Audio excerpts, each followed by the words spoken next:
I'm starting off looking at this particular chap, Stephen Bennett's control panels. Typical control panel in the lots of layouts. You've got a board that you've drilled holes, you spent hours of effort and time and resources to put on LEDs, to put on switches and so on.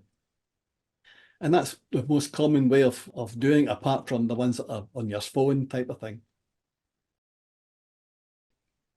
A lot of effort goes into that. And then you have a situation where you might want to be changing it.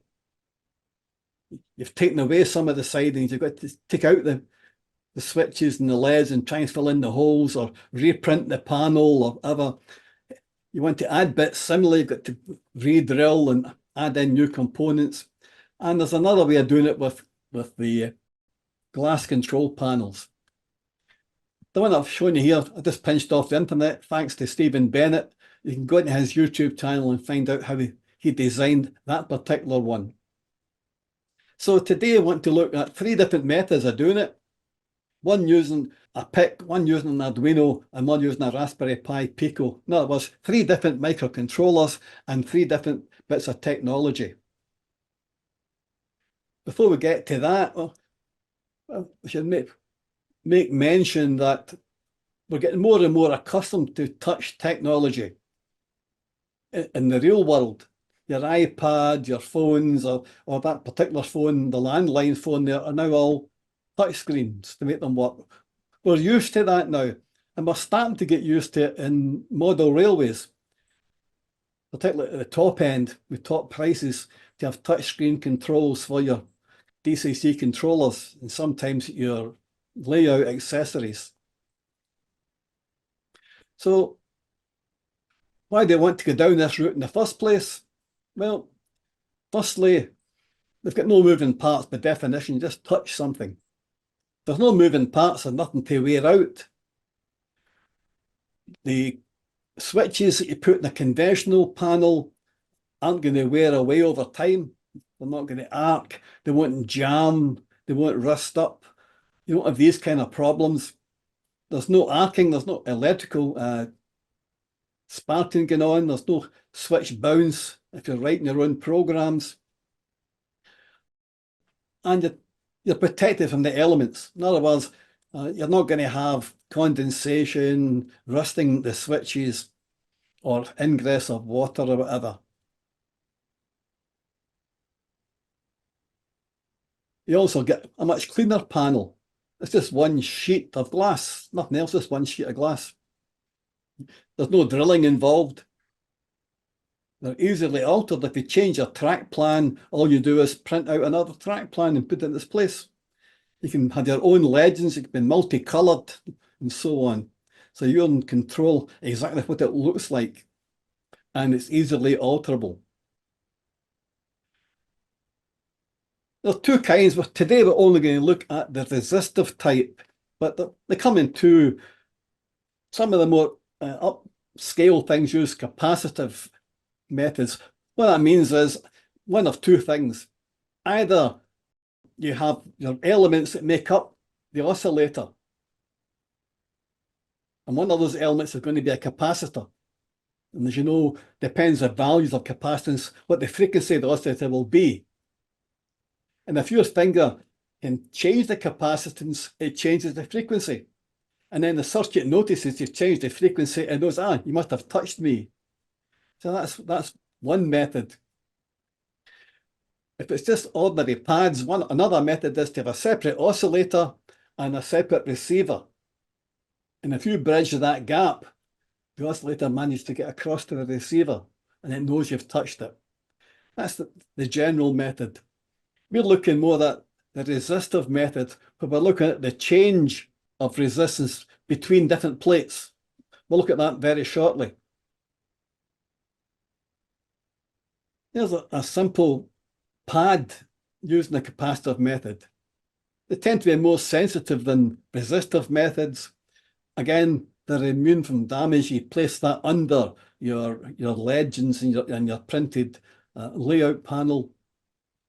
And not the pads, but capacitive screens allow you to have things like multi-touch. You can touch two places of the screen at the one time. You can do swiping. There's other features that it can handle that the Resistive one can't really handle well. But they're more expensive and they're more prone to false triggering because you're relying on a change happening on the surface of the glass. So if you spill something on it, all of a sudden points move when they shouldn't, right? Or rain goes on it, or changes in humidity, changes in condensation and so on can give you false triggering. But probably the biggest downside is that you can't use a stylus or you can't use your gloves because you use your finger. You're relying on the flesh, as it were, to change the capacitance. And that's a problem because a plastic stylus isn't going to cut it. And if you're wearing gloves, unless you've got a special screen, not really effective, or you're wearing special gloves, not really effective. That means you can't get down to tiny precision because it's only as good as your finger can touch in terms of area, whereas a stylus can be pretty accurate into small dimensions. So we're looking at this. Here's a couple of the ones I've got. The basic ones just look like a sheet of glass, but they're not. They've got a coating, obviously, on them, but you can see through them, and behind it you put your own layout printed sheet. And because you're looking at touching the surface and changing resistance, it means that anything that touches it will change that resistance.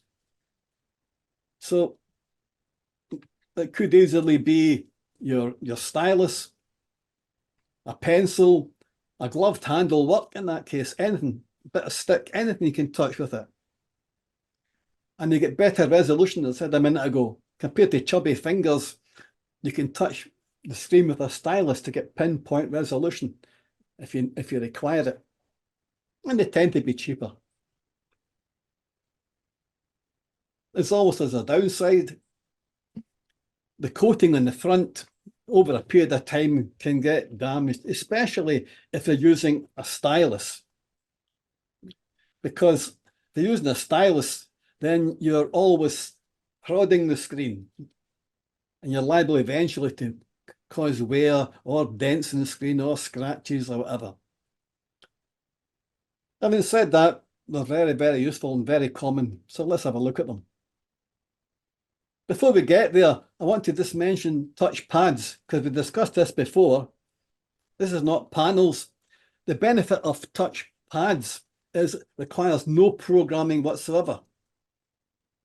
You'll probably remember we looked at this some time ago. The TTP223 chip, tiny little thing, but it size half a postage stamp, very small. Put the power on between the ground and the VCC. You have a touch area and the output changes when you touch it. Simple as that, a digital output. Very, very easy to use. You can make it operate servos. You can make it operate relays or directly to LEDs, anything you want.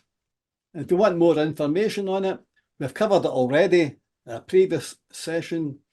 But for those who weren't there, you can go on to our website, wazag.org.uk, or our WASAG YouTube channel.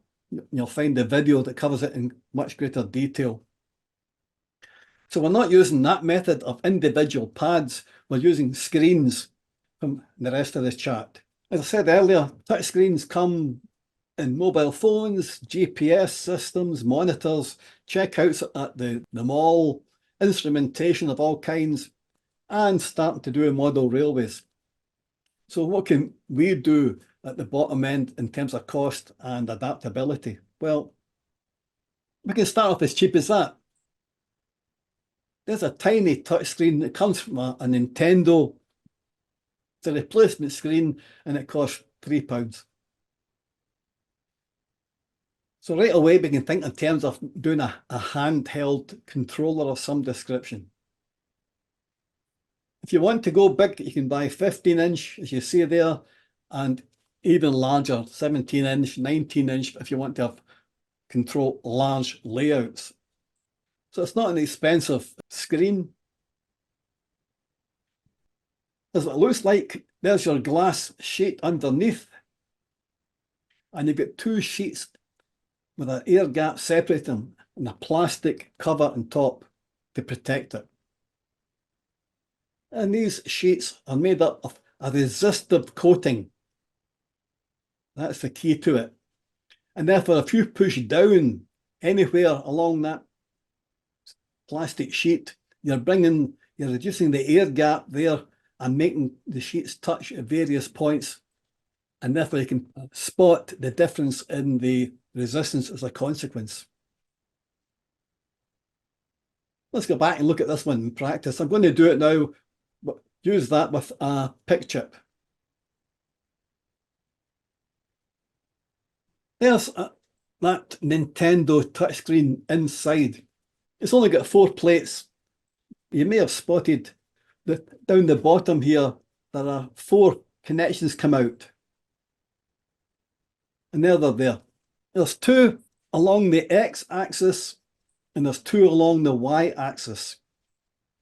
And if you imagine in between here, this is all resistive material, 2 layers. So depending what you touch. So how are we going to make this work? Well, if we apply a positive potential on that X plate and a 0 on the other X plate, there'll be a voltage difference across the resistive material. And then what we're going to do, we're going to take a reading on one of the Y plates, like that.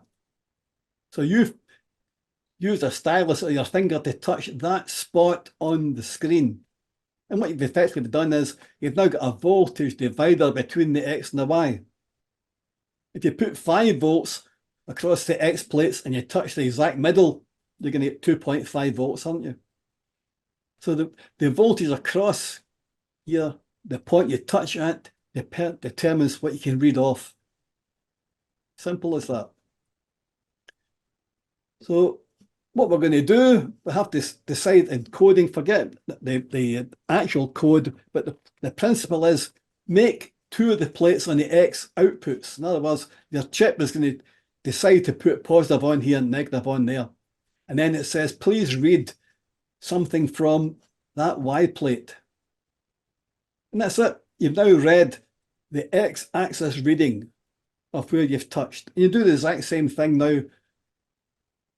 Other way around, we're going to put the 5 volts across the Y plates and read where you are, where you've touched, and take it out on the X. So what we've got now is we've touched the plate and we've used the software to switch the voltages between the X and the Y plates and take the readings off. And we now have 2 coordinates, the X and the Y, so we know where you've touched. Same thing in reverse. So we now know the both readings. And then all we need to do is have a set of coordinates that are acceptable. If you've touched within there and there, you must have touched that spot. Because we know what the X and Y readings are. We've read the screen, we've got the X and Y. If it's less than 100 as a reading, and for the X and greater than Y as 100 in a reading, then we know that output 1 is changed. If it's those readings, its output 2 is changed, and so on. We have a collection, in other words, of readings, depending what your program is required. If you had 8 points on that panel, then you say, am I in that square there? If I am, it must be 0.1. If I'm in that square there, between those set of X and Y coordinates, I must have touched 0.2. I must have touched 0.4. So you can tell exactly by having a bunch of checks what point you've touched and take the appropriate action. Sounds simple enough. It is simple enough. I've written down there, is there a problem? That's simply because in some screens, you get readings even you haven't touched it. You get default readings. And I discovered through taking multiple readings that they're not the same one every time. They send out a bunch of spurious readings each time. And that means if I take a number of readings and they're all the same, it must be a genuine reading. If I take a number of readings and they're different, that's just the spurious stuff coming out. So that's the idea. What I want to do is read the screen a number of times, and if they're all the same, if they all return the exact same thing, you definitely touch something then. And you've got a valid reading. And that takes care of it. So we can now go ahead and think of how we're going to use it. There's my little test setup on a board that I keep in the house of various things. And I've got touchscreen there. There's a Nintendo touchscreen that I've connected into an Arduino to some LEDs. Let's have a look. This is the Nintendo touchscreen, 4-wire interface connected to the analog ports of the Arduino and the digital ports going to LEDs. And if I touch the screen in the appropriate places, I can toggle the LEDs on and off.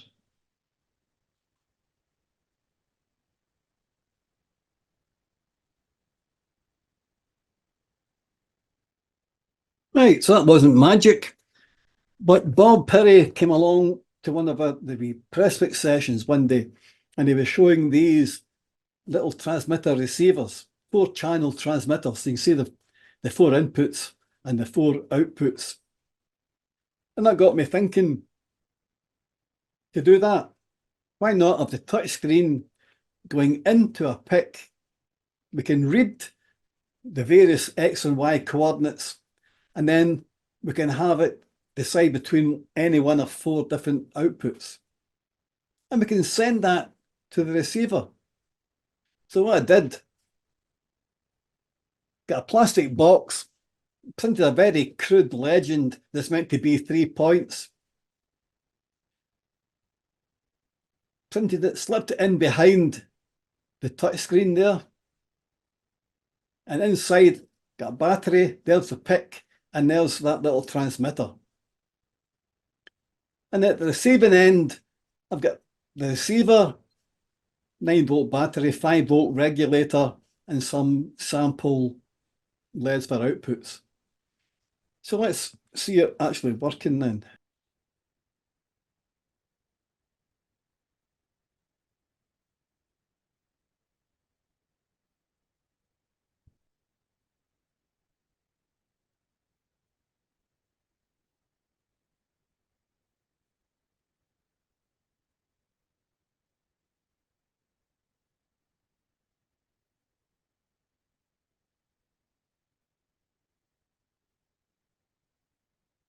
And of course, it could be anything you want that you print out behind that sheet of glass. And this is a basic black and white, because that's all my printer can do right now. But it could be full Technicolor. It could be buttons, it could be coloured buttons, it could be legends, it could be anything you want to be. And of course, you don't have to have 4 channels. You can have multiple points if you wanted to develop it. But you get the idea. So that's the simple one using a PIC. The next example I wanted to show was using an Arduino and a larger screen to make a glass control panel, and my aim is to create one that can control 66 different outputs for points or lights or whatever, uncouplers, whatever you want from it, sound boards, whatever. And you can then just press anywhere in that glass to operate any of those 66 outputs.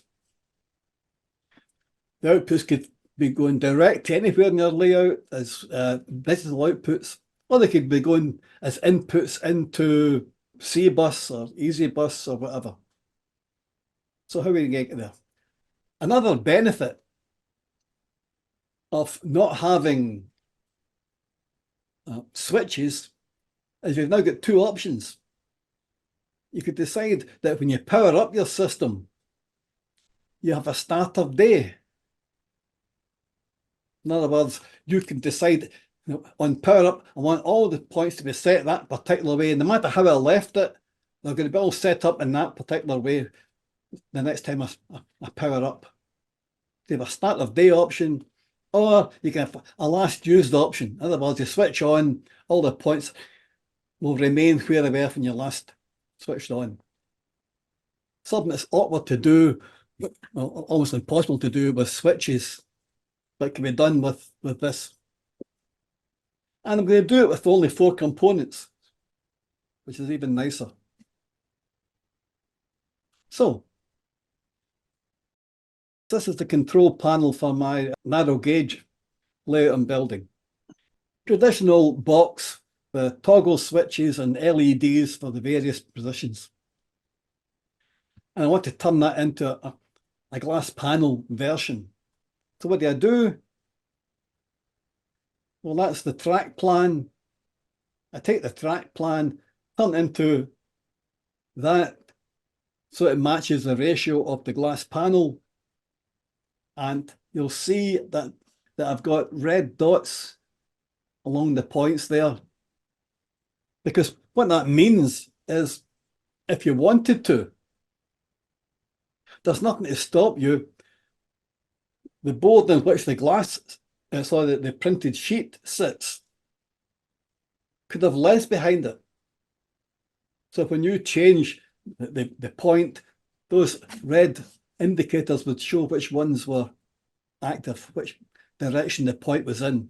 So you get instant feedback. The minute you touch any point, you'll see which direction it's pointing in. So I've now designed that, I've printed it out, I put it behind the panel. And again, on the right-hand side, you'll see my 4 outputs from the resistive screen. Remember, of course, this could be in full Technicolor. You can have your various lines color-coded depending on whether up lines, down lines, sidings, whatever. You've got complete control of what you print out there. You can add words to it as legends, whatever. It's your choice. So we've got this all set up now, and we're going to decide like that. We've got to decide what points can constitute touching that point. So we set up X and Y for each point. That's the range. The X can be between there and there, and the Y can be between there and there, and we'll recognize that as touching that point. And same, different X and Y coordinates set for that, and so on. Clearly, the smaller the layout, the bigger these blocks can be. So we now know in our code, that's what we're looking for. If you touch here, nothing happens. If you touch there, nothing happens. If you touch there, nothing happens. But if you touch there, anywhere in that box, we're going to operate that point. If you touch it again, it'll switch in the other direction. It'll toggle. And all that magic, all that testing and the deciding has been done in this example with, there's an Arduino Nano sitting there. Your little interface we'll talk about shortly, in between. So right now we're looking at what, 3 components. The bit that's in between is this. Remember I spoke earlier on about you have to put the voltage on here and measure there, then the voltage there and measure there and switch back and forward, back and forward. To save yourself doing all that, you can let this little module do it for you. So it does all the testing and it then sends out the results when it is touched using I2C. Just a couple of wires.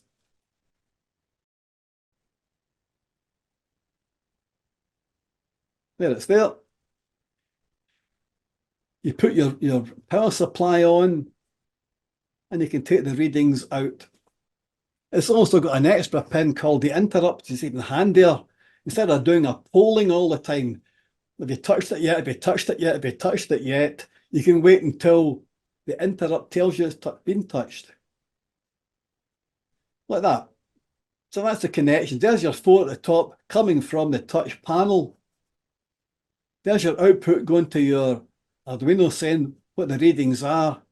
And that interrupt pin only goes low when the screen's been touched. That's good. So we wait until the screen's been touched and then take those readings. And this is where the start of day comes in. Right now, there's no switch there. If I add a switch onto the Arduino Nano, then we can decide whether to go with a preset collection of settings called start a day, or whatever you last used as a collection. So we set up the system, we then run either one of those two, and then go into the main program. The main program being, have you touched anything yet? We'll just quickly go over it. You've got to set up your includes and then decide what pin will be the interrupt. And if that switch is set to low, move all the points to the predetermined collection of start of day settings. But if that's high, otherwise, move all the points to positions they were at when you last switched off. And then you can jump in. There's an example of start a day. Move that particular point high, move that particular point low. And we can put a delay in, because if we're using multiple servos here, what we don't want to do is have all 20 or all 40 points trying to move at the exact same time. So you can sequence them, move that point, wait a little while, move that point, and so on. And it saves stress on the power to the collection of servos.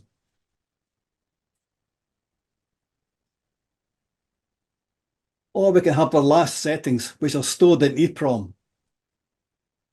So every time you change a point, you can store its new position in EEPROM. Simple as that. And that's how you can go back to them next morning when you put the power back on. It's stored what your last settings were.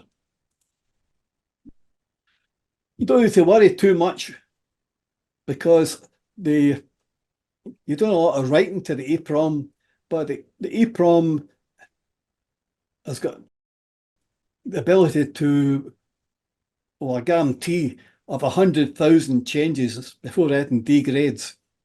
So you can change your points 100,000 times, which is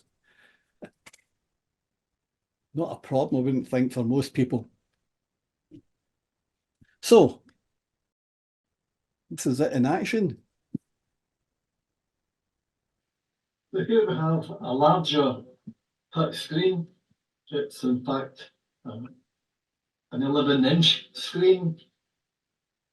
And under the glass, I've placed a printed layout of my 009 layout. The screen connects to the Adafruit I2C interface, and from there into a Nano, with some demonstration LEDs down the side, just to show some of the outputs. So I can toggle an individual one off and on, or I can have one where the one contact will toggle between two states, two LEDs coming off and on, depending what my needs are.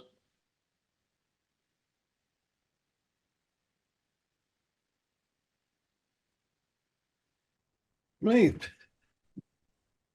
But the original spec, remember, said 66 points. And there's not enough pins on a Nano to do that. That's not a problem. We can just simply replace a Nano with an Arduino Mega, doing the exact same thing.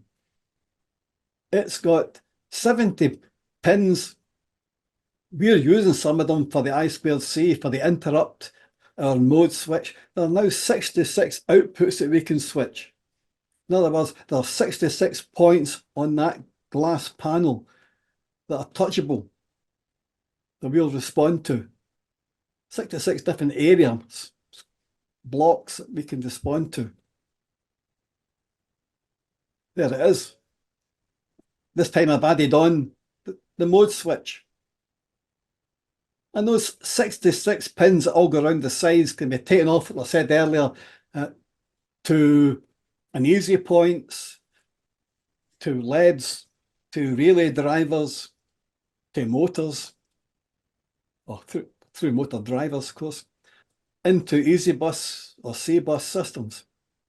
So this has provided a touchscreen interface of 66 different things for you.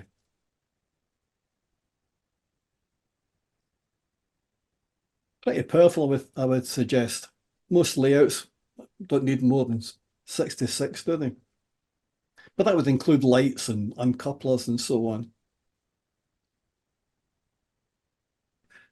There's the connections. Hardly anything to it, really. Well, I have now provided 66 output touchscreen with only a handful of components and a handful of wires between them, in fact. Because it does need programming. That's the downside, but there we go. You'll remember that we mentioned before that you can take any output pin of those 66 and take them to LEDs between the 5 volts and the 0 volts. So that when you toggle a servo in one direction, you'll bring on the appropriate LED behind the glass panel to show which one you've chosen. So not only do you move the servo, you actually tell the person by lighting up on the screen which position you've moved to.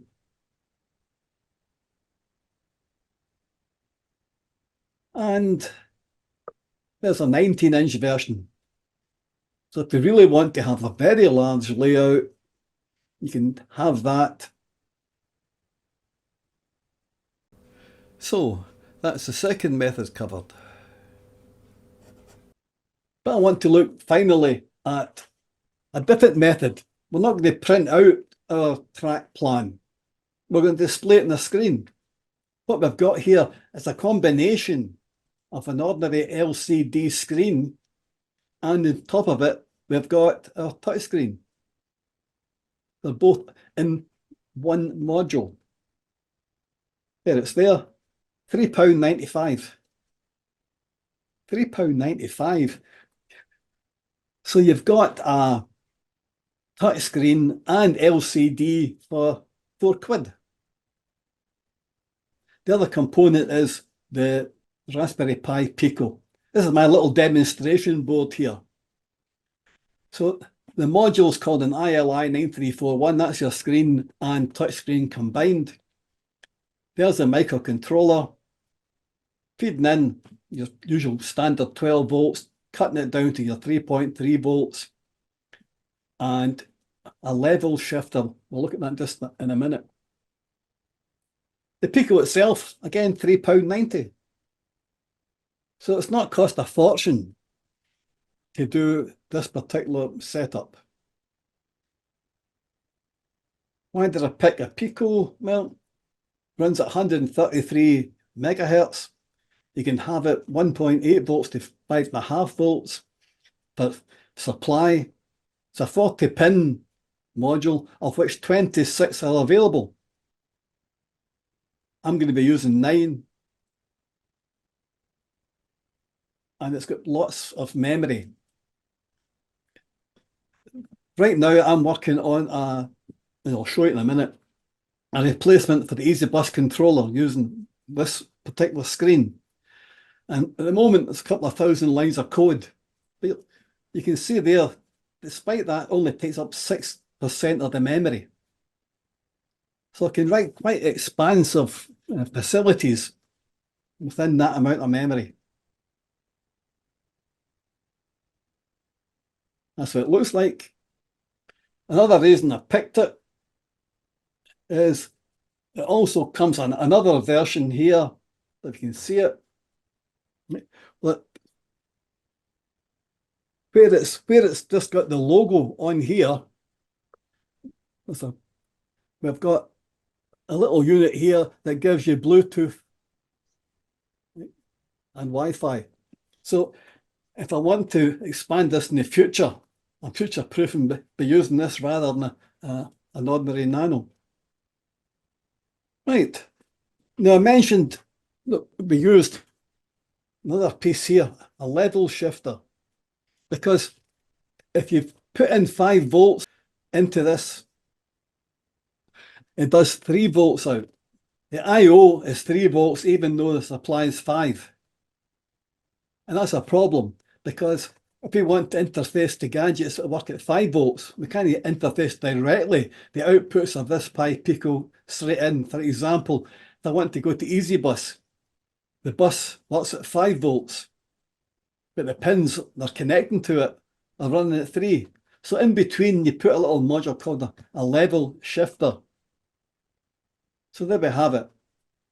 Despite the input here maybe being 5 volts, we're only running at 3 volts as outputs. So the I square C is running at 3 volts at this end, and it's running at 5 volts at this end, and that gadget in between does the conversion in both directions. So you tell it what your low voltage end, you can maybe just see the word LV there, your low voltage end is there, and your high voltage end is there, and it'll translate between them. Any signal that goes high at this end at 3 volts goes high at that end at 5 volts and vice versa. So that's where the 4th component came in. So we've got 1, 2, 3, and then the switch if you want to do mode. If you buy one, it costs you £1.90 for the level shifter. If you buy a bunch of them, you get 5 for about 60 pence each that way. It's a sharing out between people. And we're good to go. So there's some examples. What you can do is full color screen. There's different colors there. There's the default demo they give with it. You can see different colors coming up. You'll see different font sizes coming up. Different graphics abilities, drawing abilities. Notice how quickly the upgrade. The screenwriting is pretty fast. So if you want to make a clock or a thermometer, you can use very large fonts. You control how it's used. Right. So my test case is, as I said earlier, I'm going to do a touchscreen version of this. The EasyBus controller is using a 1602 monocolor screen and a bunch of buttons to make it work. Can we do the same thing with this touchscreen? That's what the touchscreen main screen looks like compared to that. Much nicer in the first place. And you can add in extra facilities. The first thing it does is check your system. It won't run if you haven't got any modules detected on your bus. And it'll ask you to test again. And then, oh, I forgot to put the power on here. I forgot to put in the cable there. And then it'll finally know that you've done it and it'll move on. And it'll spot if it's the very first time you've ever used this system. So if you built it for the first time, it'll say, if you want to set all your servers to midpoint, we can do that for you. And then, are you sure? And if you're sure, it'll actually center the servers. It only centers the servers of the modules you've got connected. So if you only get 3 output modules connected, it only sets up those 3. It can save all of them, but only does physically the changing for those 3. And it'll say module 1 pin 1 centered, module 1 pin 2 centered, and so on. So it's much nicer to look at because you've got yourself a graphic screen. And then if you want to configure a module, you'd hit that button. And then you say, what do you want to do? Is it a semaphore arm? Is it a digital output? Is it a setup of a point? So let's say I click configure a module. to make one of the pins a point. And you get that opening screen, and they've darkened, you can hopefully see there, all the modules that are not connected. It's only highlighting the 3 that are available. Doesn't stop you setting up for the future output module 5's pins, but it reminds you which ones you physically got on your system. So you click what you want as a module, and then click which pin you want to change. And then once you've done that, you get 3 screens. Set your minimum value, set your maximum value, and set the speed. But we can see what's happening on a sliding scale. As you go less or more, the value will change here and it'll change there. And they won't let you go above 90, so it grays that out. They won't let you go under 90 for max, so it grays it out. So it's much more intelligent and intuitive. And then at the end, it tells you what you've just done. It reports back to you. You set that module, that pin, to those 2 values. So let's see it working. Let's look at configuring a module. Set up a point. We'll opt for module 2, pin 3.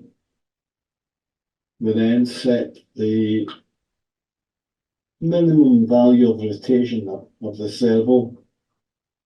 Save it.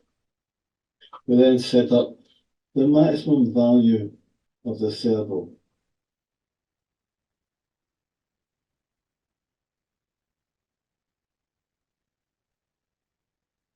Save it. Set the speed we want the servo to rotate at.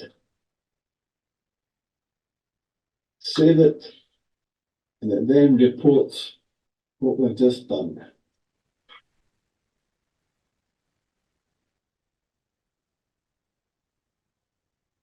Another option for fault finding, show the modules and it'll tell you which ones are currently connected to your system.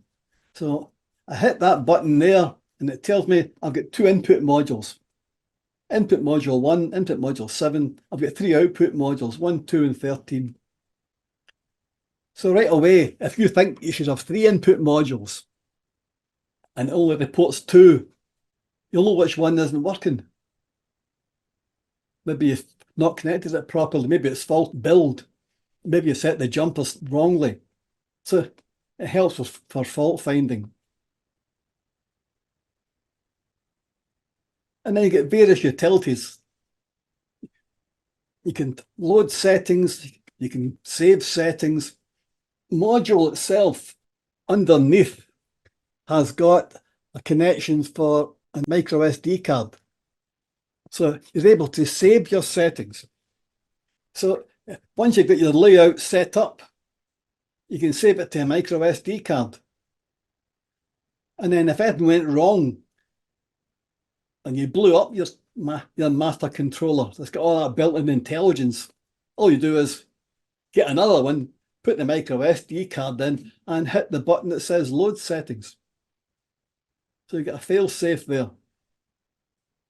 And if you click show pin settings, it'll send them all to the serial monitor on your PC. There's the wiring for it. If I clean that up a bit, it looks like that. The black ones are the ones that the Pi Pico is telling what to put on the screen. And the purple ones are the touch coordinates coming back the way. And then there's your output to the Easy Bus. But hopefully you can see the advantages of using an LCD touchscreen rather than buttons in a 1602. Much nicer, plus it's more intuitive, and you can add in more features. But if you don't want to go down the Easy Bus route, how about a simple example? There's one there. What I've got on the screen are a miniature fiddle yard with 5 different tracks In other words, there's 1, 2, 3, 4 points, and then there's 5 buttons. And what I want to do is a route setting that if I touch that button here, it'll set up the points to bring it up to there. If I touch that button, it'll route set to there. And I can do that. And I can show on the screen what's happening, like that. So if I've hit that button, I want the screen to show me that that point is set to branch, that one's set to ahead, that one's set to branch. Let's have a look at it actually working. So here we are in the video clip. As you can see, the second siding from the top is the root, and we want to select the bottom siding. So I'm going to press the screen at that point, and you'll see what happens. The lower left point has changed, followed by the lower right point. At that stage, power is cut off from the 3 upper sidings, and the track power is now routed to the lower siding. And once a train comes in, we have an occupancy indicator lighting up there.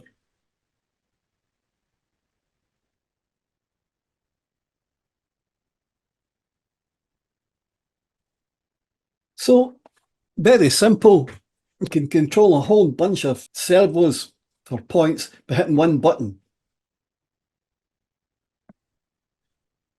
We're not using real LEDs here. We're just going to display on the screen circles or squares to represent track occupancy. But we're certainly going to touch these, as you saw, to set up the routes. If you're using a stylus, there's nothing to stop you having 7 tracks, 8 tracks, because you've got that amount of resolution you can play with. So you don't have to do an entire layout using a touch screen. You can do panel at one end of a layout, just controlling the station throat or whatever. So what are these for then? Well, I've added a couple of extra buttons, because you probably saw in some commercial systems, particularly ones that are that on your phone, you can more or less swipe to different parts of your layout. So you'll see one bit of the layout at any one time, and you swipe to the next bit, and you swipe to the next bit, swipe to the next bit. We can do the same here. There's nothing to stop us. Remember, we've got loads of memory to play with. There's nothing to stop us having, if I hit that button there, that screen goes and it shifts to another screen, which is the other side of the fiddle yard. The tracks come in the other direction, for example. So we can use it. We've got the memory to allow to move around and have a bigger layout part at a time as we move along. Or we can simply have that, as you see it there, sitting just at one end of an end-to-end layout, just handling that bit. So hopefully you'll agree there's lots of opportunities in touchscreens. All of these 3 methods I looked at using a microprocessor obviously means you have to do some programming. But the benefit is that if I want to change what you're seeing on the screen there, to add another point down the bottom, all I do is change the code to add another track to another button, and it'll do that route as well. There's no magic in it. There's no solder involved in it, apart from actually laying the track, obviously. But in terms of control panels, there's nothing to do. There's no drilling, nothing. So I thought it was all done. And just when I thought it was all over, my good friend Chick we always find something else that needs to be done. Introduce me to this wee thing here.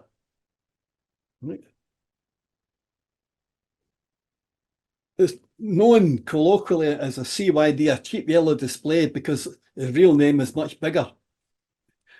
And it's using a ESP32 as the processor on it. But you can see that's what it looks like. And what it's done, it's got the touch screen and the microcontroller on the one module. So you can have that in your hand, and that's your controller. The wires go away onto the layout where they meet the level shifters down there, and that's it. 4 wires to this, and you can just control everything you like this one here in a little tiny case. Underneath, 5 volts to supply it. It also handles Wi-Fi and Bluetooth. It's also got a speaker output, SD card, I2C interface. So there's, hopefully, we've seen lots of options. I haven't covered this one because all the ones I've looked at so far, I've been using a microprocessor. But there's nothing to stop you buying one of these. It comes with a USB interface, and using your laptop or your PC to interrogate what's coming in. The ones I've been looked at so far are all been standalone, using microcontrollers, but you could do it that way if you wanted to. And I also haven't looked at the idea of touch screens. Not those ones I'm looking at here, but an LCD touchscreen. They're the kind you get with all-in computers, you can actually touch the screen. And you can have GMRI and so on, interfacing with it. So you touch the screen, you can produce your own track plan and so on, but they're all PC-based, or computer-based rather, it could be a Mac. Whereas the ones I'm looking at today are particularly microcontroller-based. So hopefully there's enough food for thought there. Are there any questions or comments or suggestions, guys?